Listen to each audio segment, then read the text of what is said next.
And welcome once again to Let's Be Clear podcast. These seem to be coming around very quickly these days. And I'm here today with what we loosely call ourselves as the Dream Team, because we've met before on Let's Be Clear and also in our webinar format. So I'm delighted in Black History Month to be introducing Mark Lomas, Pauline Miller and Alexandre Maria from the Clear Company. Our guests are going to introduce themselves. And they're going to be put under a little bit of pressure today because they've got more knowledge between them, I think, than most of my network combined. We're going to be talking about action. So this Black History Month, we're obviously keen to support the knowledge, the awareness, the cultural depth that we're reaching, and particularly for me, learning every year. This is fantastic. But we want to take it that step further. So what does this learning mean then in terms of actions we can take and impact we can have culturally across our organisations and into education, which we always touch on during Black History Month as well as being that gap that remains. So without further ado, I'm Kate Headley, as you know, working at the Clear Company, and introducing my marvellous guest for this morning. First up is Mark Lomas from Lloyd. If you'd like to introduce yourself, Mark. Sure. My name is Mark Lomas. I'm head of culture at Lloyd's of London. My portfolio includes D&I, well-being, engagement, and everything we do in terms of market oversight, so quasi-regulation, if you like, around culture and D&I. Thanks, Mark. So a big remit and therefore a big opportunity for change. So we'll be coming back to that. And Pauline Miller. Hi, Kate. Hello, everyone. I'm Pauline Miller. I'm the Chief Equity Officer for Dentsu International for the EMEA region. And Dentsu International, of course, is an advertising agency. Thanks, Pauline. And our very own Alexandre Maria. Hi, Kate. Good morning, everyone. So I'm Alex Maria, managing consultant at the Clear Company, supporting and collaborating with organizations on their D&I journey and passionate about racial equality. Thank you all very much. So I've got a question for you, first of all, which is really for you individually, what is the significance of Black History Month? And we'll go back around the table. So we'll start with you, Pauline. Sure. It's funny because for me, Black History Month was the sort of time of the year where you just sort of made everything great for 1 month, where you focus very much on history. And it wasn't until much later on, I remember it as a child, it was in schools, it was everywhere. And then later on, you sort of got this sense of maybe this is something that could shift and change the dialogue and the debate. And I think as the years have gone on, it's become even more important for us to be able to say we can't just keep celebrating Black History Month in October and not seeing any change in action. So I think for me, it's more the case of how do we now make sure that this becomes the catalyst for us to move the dial, rather than what I experienced as a child, which is simply let's put lots of Black artists, Black poets on the walls in October and we take them down in November. So for me, it's much more how do we make this long-term, sustained and integrated into every practice of our lives, as opposed to let's highlight it in 1 month only. I'm happy to highlight as long as it doesn't disappear for the other 11 months. Yeah, that's a really good point. I think there's a lot of chat about that at the moment, isn't there, Pauline, in terms of how do we take these months, these events, these celebrations, but then sustain them as a year-long, in fact, beyond programme. Mark, what are your reflections on that from Pauline's comments? Yeah, I think absolutely right. I mean, if you take Lloyd's in its context, Lloyd's has had, a history over 300 years, and sadly that includes involvement in the transatlantic slave economy. So while it's very important that we dig into that history, we understand it, we research it, we reflect on it, the most important part is repairing some of the legacy. And we're starting to do that, and we'll continue to do that for a considerable period of time to come. Things like our 1 in 3 hiring ambition. In 2023, we'll be publishing a digital exhibition of all what we've learned around the archives, charitable funding for organizations who are supporting Black and ethnic minority talent across the UK, career development programs like our Accelerate program. And so we have a sort of a mix of tangible action. So I completely agree with Pauline. We have to understand the history. We need to get better at promoting the history, whether that be at Lloyd's or elsewhere. But the tangible thing is what we're doing today, and is it moving the dial? And that's where our focus will be for the next couple of years. That's great, and I'm really looking forward to coming and digging a little bit deeper into that, because that's what today's podcast is all about. Is, you know, what can we do, and obviously with the audience that we've got today, what you can share with them about what you're doing as some of the leaders in forward thinking in this area. And Alex, what would your reflections be on the discussion so far? I'm fully aligned. I fully agree with what Pauline and both Mark mentioned. I actually have a bit of a complex relationship with Black History Month, where I think it's great to have this spotlight in October on Black history. Then it's ensuring there is this sustained momentum on actions over the following 11 months. So I almost see Black History Month as a way also to check in on the progress made over the last year that has just passed, and also focusing on what's next. What else do we need to do to go further? And I think that's really important to also shift the narrative on Black History Month being linked only to slavery, and actually going much deeper to what happened before slavery. There was plenty of history in Africa before that we often don't really go through at school, and I'm sure we'll discuss that later today. But also then what it means for post-slavery and today in our current society, whether it's in Europe and other continents. So what does it actually mean? What is a Black history today? And therefore, looking forward, how do we want it to look like, and how can organizations and all of us have a role to play to support the Black community? Thank you, and thanks again for the honesty and transparency and that conflict, if you like, in terms of celebration, but actually not just being a peak. I love the term check-in. Actually, I think that's something we could learn from all of our celebratory events and months of celebration throughout the year. Is that instead of them being okay, let's come up with a strap line for this one, it's well, let's check in as to what we've achieved since our previous activity month and profiling month. We've talked about what next. Mark mentioned about being tangible and repairing, and also Pauline about the sustainability. So what's happening in the other 11 months as that kind of platform, and we will come back to education. So I'm going to throw you straight in, if I may. Mark, you've mentioned a few things that are happening at Lloyd's, which we can go into in more detail. But from Pauline at Dentsu, advertising, but not the first to the D&I agenda. So that's so fantastic with your appointment, and I know the infrastructure that you've got there and the commitment at Dentsu.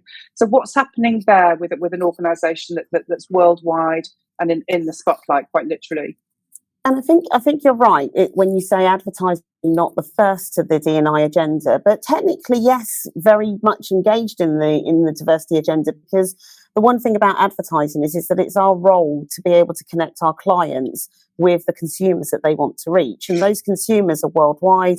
They have lots of differences, lots of individuality, individual aspects to them. And whether if we don't recognise that at the beginning, we're going to fail as in an industry, as an organisation, and as a client facing, as a client business that enables other organisations. So it's intrinsic to the work that we do. However, we are also aware that representation in our industry is not very strong. So from a gender perspective, as an example, we're great.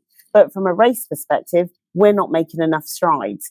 And so we've got some great partnerships with organisations like BRIM, Black Representation in Marketing, really focused on creating the tools and the resources across industry to make a change, because this is something we collectively have to move together. But we also, within Dentsu, for example, we have our own Represent network that really focuses on driving the dialogue internally, putting programs in place like reverse mentoring programs so that we can continue to drive dialogue in a reciprocal relationship between both those in our ethnic minority communities and beyond. And we're starting to look at data as well. So what do we do? What does data look like for us? Are we first of all, we didn't have any data, so there's been a huge focus on trying to increase the data, particularly in the UK. And then secondly, really focusing on how we make sure that we start to monitor and understand where the barriers are. So putting some of that data into our engagement survey, for example, and asking our colleagues to share their data when they respond to their engagement survey. That will enable us to understand the insights and the employee experience, for example, within the organisation. So we see this both as an internal. There are some areas that we need to learn more about the experiences. External, our role in the wider industry and how we drive the wider industry into the dialogue around race. And of course, there's work that we do with our clients, and our work with Next and their Modest Wear range was a brilliant success, but really focused on how we bring ethnic minority representation into the creative industry, into the creative advertising spaces with the clients that we work with.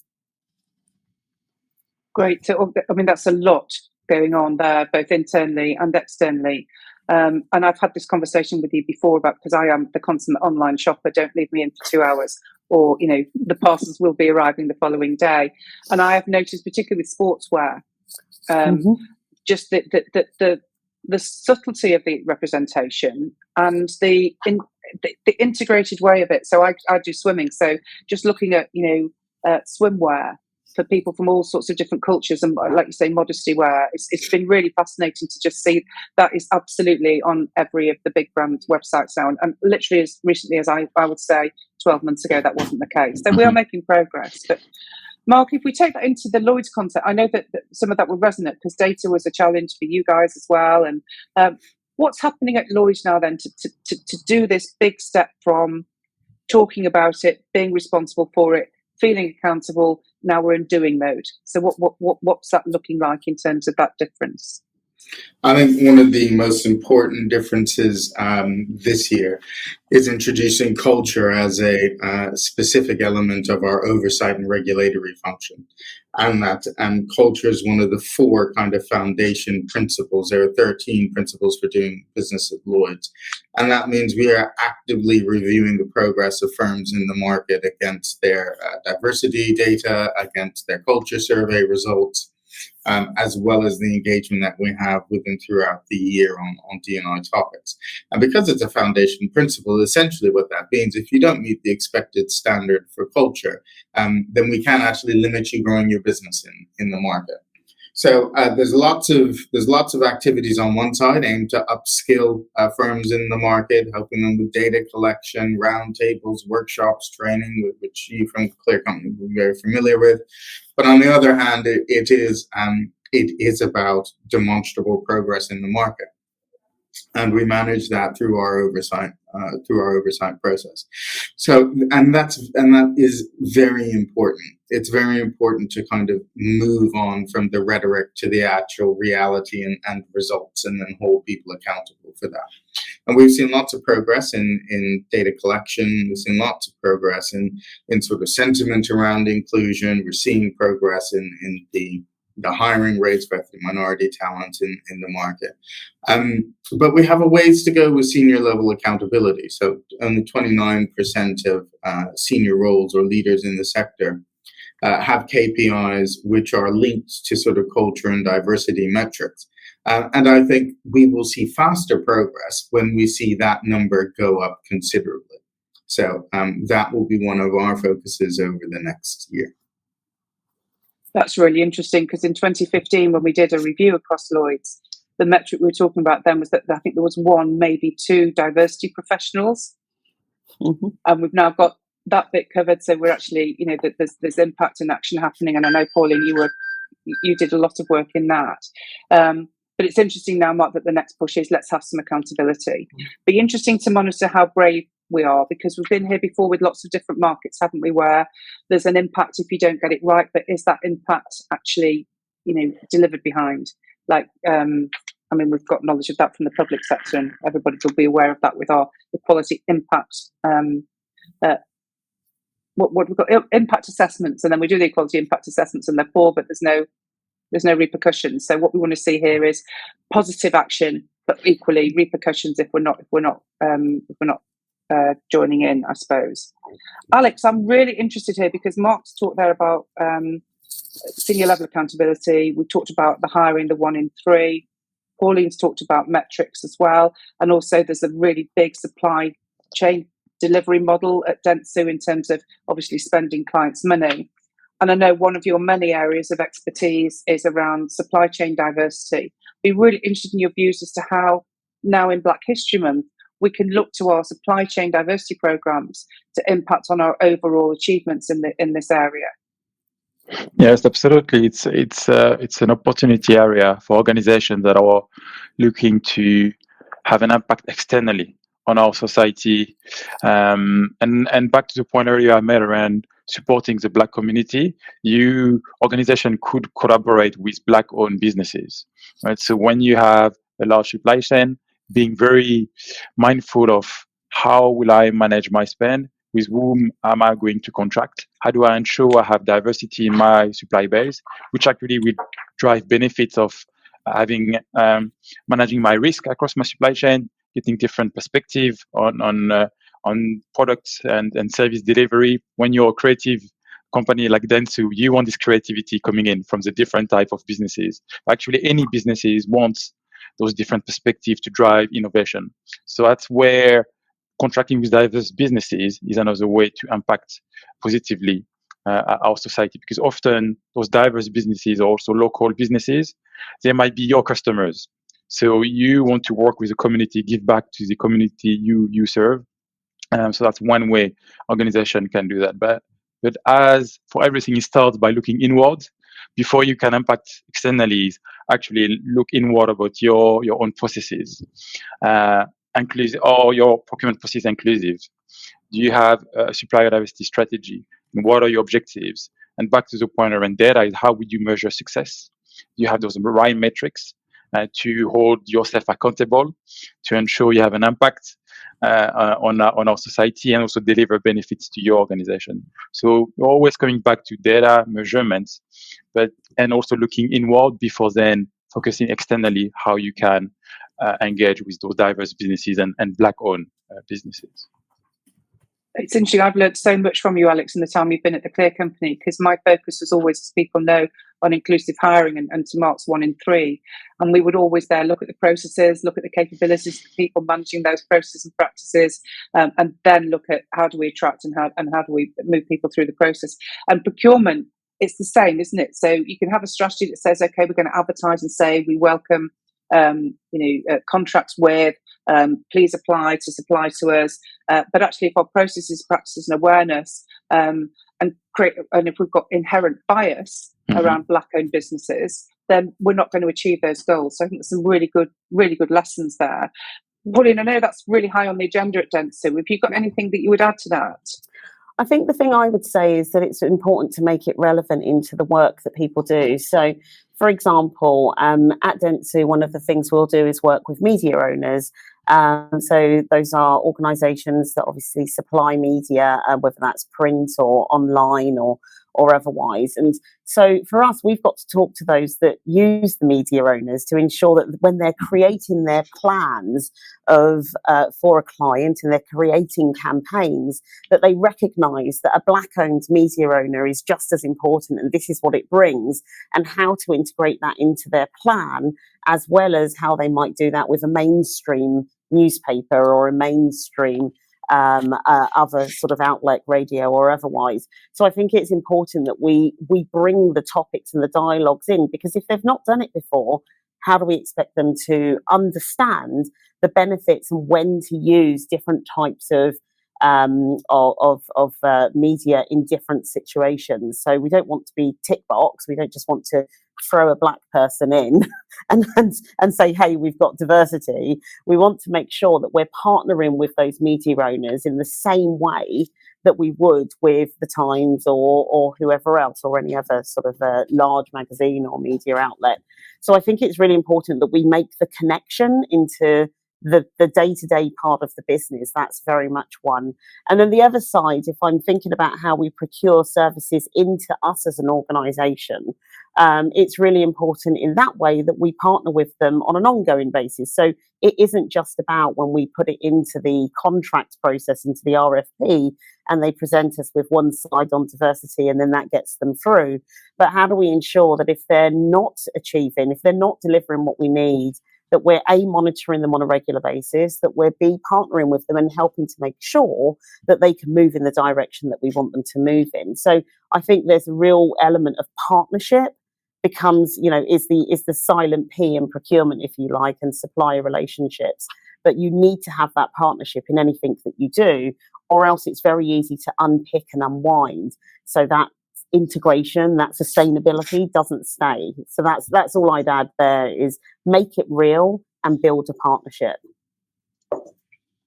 Brilliant. And I mean, I clearly totally agree. And anything tick box is just not going to achieve any change. In fact, it reverses it. We all know that. We're all pretty experienced now, aren't we, in this field? And anybody that does that kind of tokenistic knee-jerk reaction, it rebounds badly. So yeah, depth, integrity, and authentic change, basically. Mark, you've done a lot of work in supply chain in your past life at HS2. How does that map onto the role at Lloyd's, where you've got such an opportunity to influence across a market structure? Yeah, it's interesting. There are some correlations, but quite a few differences as well.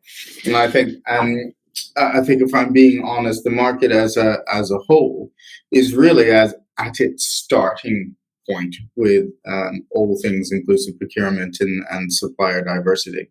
So I think that is an area we will see develop over the next few years, most likely. Corporation itself is sort of further down that road, and we should be looking to report on the amount of money we've spent with diverse-owned businesses towards the end of the year.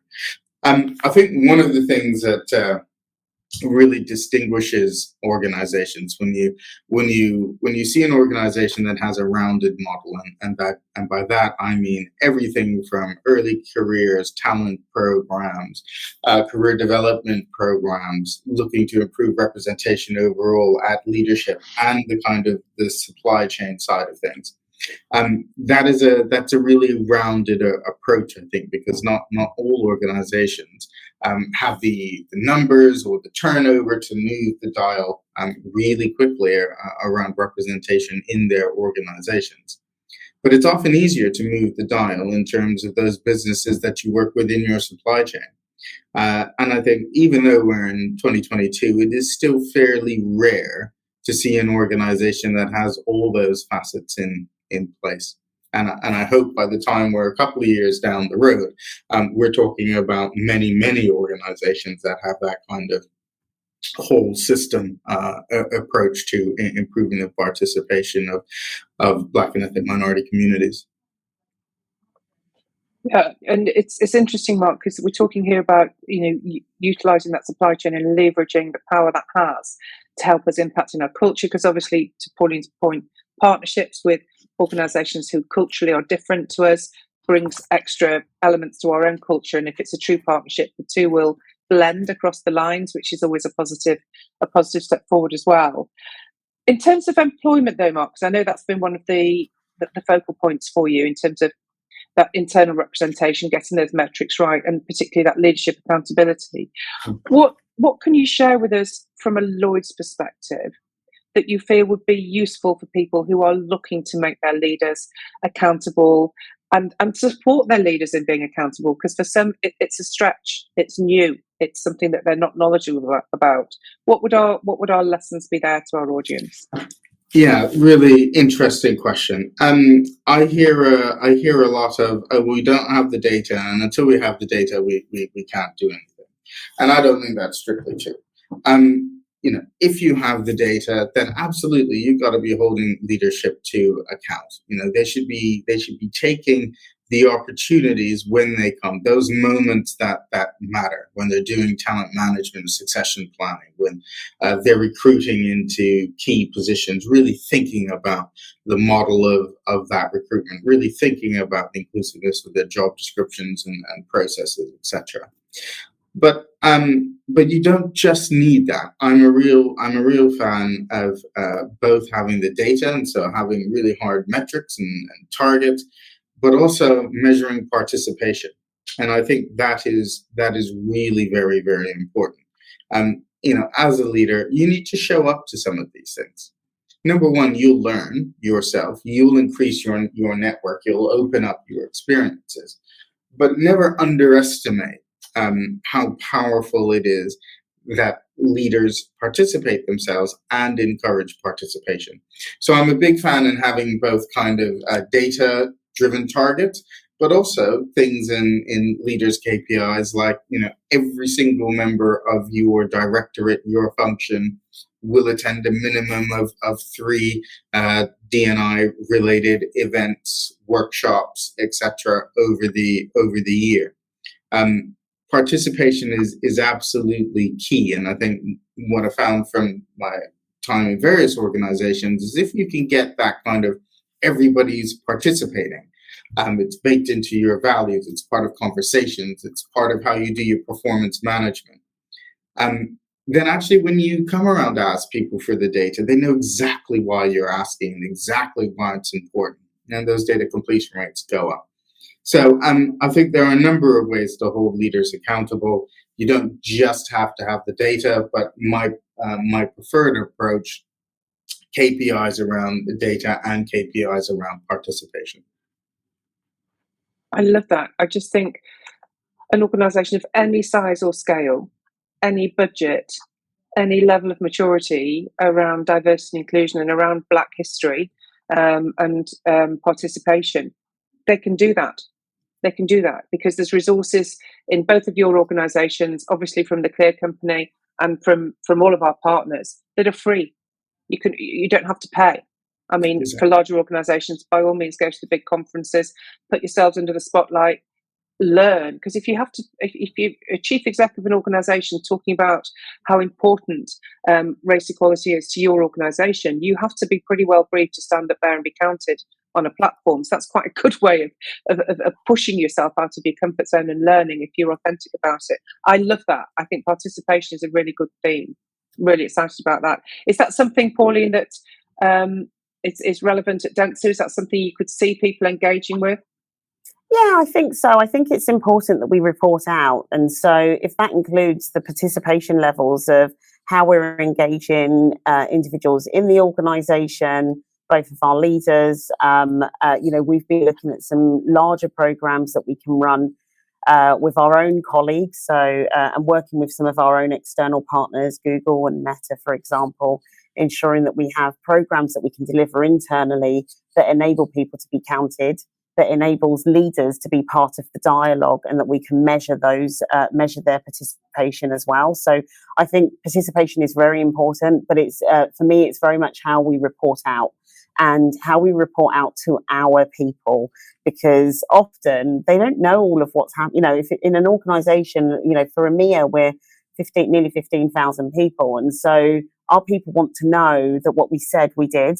They want to know that what they are telling us is being heard and that we're taking action. And so it's really important that we maintain transparency and we hold ourselves accountable. It's one of our first pillars on how we deliver our DEI framework is transparency and accountability. And since arriving at Dentsu, one of the things I've been driving is very much how we put more data, more insights, more content in front of people, and how we make sure it's real, that they understand it. And so this year will be the first year that we'll have our first global Dentsu DEI annual report. Last year we had one in the Americas. This year we'll include colleagues from across the globe. And it really is about showcasing that we are doing what we say we will do. We are committed to ensuring that we are an anti-racist organisation. We are committed to ensuring that we drive representation and opportunity in the organisation. And we need to do that around race, and we need to make sure that the data is clear around race. I couldn't agree with you more. Making people accountable. There's nothing like having to prepare a report or present on a stand to make you actually do what you said you were going to do. Even if it's skidding to the end, at the end of the year, and you're going back over all your actions and thinking, I've not done this, I've not done that. It is just putting that pressure on accountability, and then it becomes business as usual. Just want to pick up on one point before we close, which is that both Mark and Pauline at the beginning referred to employee networks to support the change and to embed difference and make a difference. And Alex, I know that's very close to your heart because it's something you've spearheaded in a previous life. And I wondered if you've got some insights for our audience into the importance of having a network and it working in the right way to make actions, words into actions, as it were.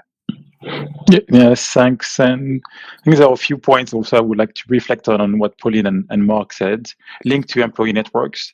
I think employee networks are essential as, from my point of view, as part of the D&I ecosystem in an organization.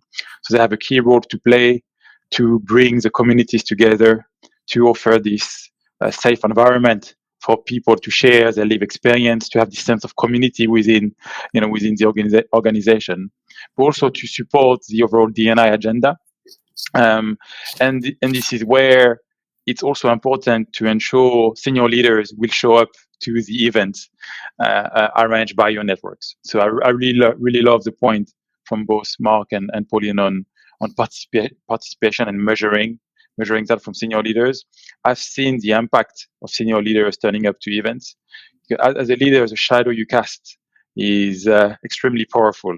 So if you turn up, not only you will learn, but you also impact others, inspire others to join, and it can help create momentum. So I think that's really key. And then measuring data. I remember networks as well always have a keen interest on actions.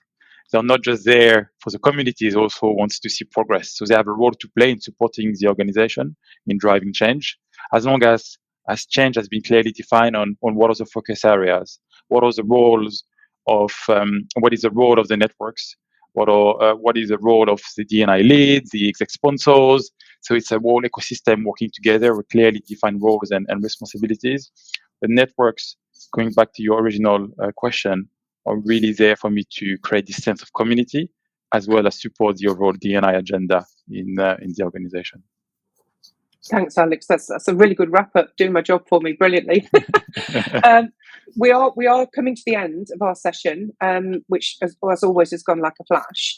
Any points of insight from everybody before we finish? So, Mark, starting with you, what would you like to leave as your point of insight for our audience?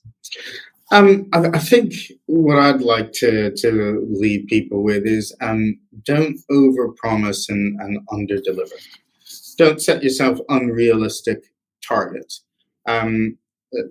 Don't make a huge fanfare during Black History Month if you know you can't deliver what you're promising after.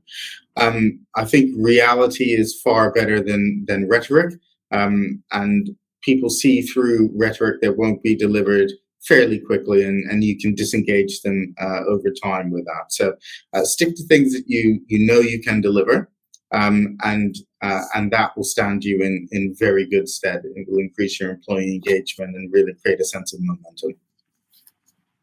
Good point, Mark. Thank you. Well said. Pauline? I think I'd build on Mark's comments there, and I think what I'd say is on the first stage is individuals have the ability to make a change. So as an individual, you can take a step. You can continue to learn. Just because you are part of a community doesn't mean you know it all. There is a real great opportunity for you to understand what the inequalities are, to understand what the challenges are, etc. So individuals, you can take that opportunity to develop yourself. You can also take the opportunity to drive your organisation forward, to ask them the questions, to hold them to account. And organisations, you have the opportunity to be able to find the partnership that works for you and then hold yourselves account. Don't sign every charter that's out there. Don't sign up for every organisation, but find an organisation that you can build a meaningful partnership and relationship. So whether that's Black British Network or Black Tech Fest or Colour in Tech, you can do all of those And all you need to do is to be able to make sure that you hold yourself to account and that you deliver on the commitments that you make. Thanks, Pauline. That's absolutely. So we're basically saying, don't overpromise. Make sure that you can deliver. Keep it realistic and reasonable and authentic. Keep it real. Society has a role that is able to drive change, and we individuals are part of that societal change. So let's make that happen in the communities that we live, in the organisations that we work for, and in the actions that we take as individuals. Yeah. Thank you. And Alex, your final reflections, please. Focus on meaningful actions, and sometimes those actions do not have to be long and complicated processes or projects. They could be those small actions where you give a safe space for your Black employees to have an open conversation about their lived experience in the organization, and your senior leaders participating in those conversations and listening. And then on the back of that, there might be actions that would be taken, and ensuring that those actions are followed through. Those are small steps that can actually make a difference. And then going further is then ensuring that you go back to data and measuring where you are and determining where you want to go. And back to Mark's point, being realistic, right? There are steps to get there. But at least being clear on where we are, where we want to be, and creating a clear action plans where then you can hold people accountable. So it might be around representation at a senior level, specifically for Black employees and other people of color. It might be on how you're going to measure data and live experience of your employees. Again, understanding that Black employees' experience often might be more negatively impacted. How do you ensure you capture the experience? Specifically, Black women might have this double burden of racism and sexism. So ensuring you capture, their experience and again measure progress. So it's data and those small actions that are meaningful that can make a change. That's what I will encourage organizations to focus on. Brilliant. Thank you. And thank you to all of our participants today. I'm sure the audience will have got so much learning from it. I know that I have, participation, the role of the individual, making it realistic, making it actionable, reporting back on it, holding yourself accountable. I mean, where do we stop with the information we've been shared with? I'm sure there's something for absolutely everybody. And I feel really excited actually about the fact that we've taken the dialogue from the celebration, whilst maintaining the celebration, into using that celebration to bring in participation, education, learning, and individual accountability. And from that, we will create change. And I'm excited to report back. So this time next year, let's have the conversation again and see where we've gone.